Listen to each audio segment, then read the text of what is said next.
There comes a moment in every empath's journey when the illusion shatters. It doesn't happen in a single second, but rather through a quiet accumulation of disappointments, contradictions, and little truths that can no longer be ignored. You begin to see through the charm that once drew you in, through the sweet words that once made you feel seen, through the apologies that never led to real change. At first, you question yourself. You think maybe you misunderstood, maybe you're overreacting, maybe your empathy is turning into judgment. That's the trap the narcissist sets so well, making you believe that your pain is just sensitivity, that your boundaries are selfishness, and that your intuition is paranoia. But eventually, something clicks. It's not anger at first, it's clarity. You start to notice how every story they tell somehow ends with them as the victim or the hero. You notice how their kindness only shows up when it serves them. You notice how they seem to need admiration more than connection, control more than love. When the empath finally sees the narcissist's true face, it's not just about recognizing manipulation. It's about waking up from a spell. You realize that the person you cared for so deeply was never really meeting you in that same emotional space. They were taking what you gave, mirroring it back just enough to keep you hooked, but never truly giving in return. You start replaying moments in your head. The sudden mood changes, the subtle guilt trips, the way every problem somehow became your fault. You remember the times you apologized just to keep the peace, the times you downplayed your feelings to avoid being called dramatic.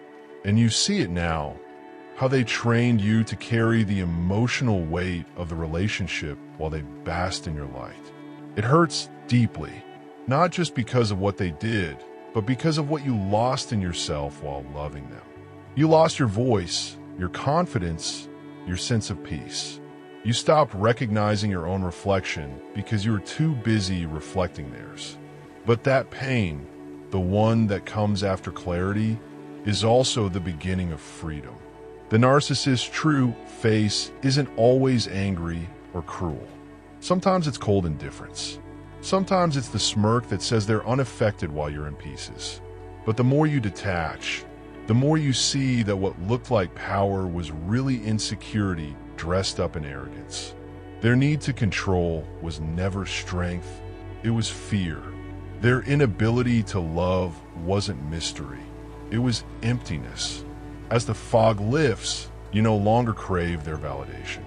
You stop waiting for closure because you realize closure doesn't come from them. It comes from you accepting the truth.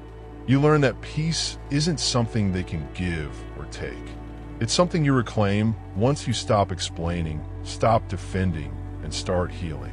Seeing the narcissist's true face is painful, yes, but it's also liberating.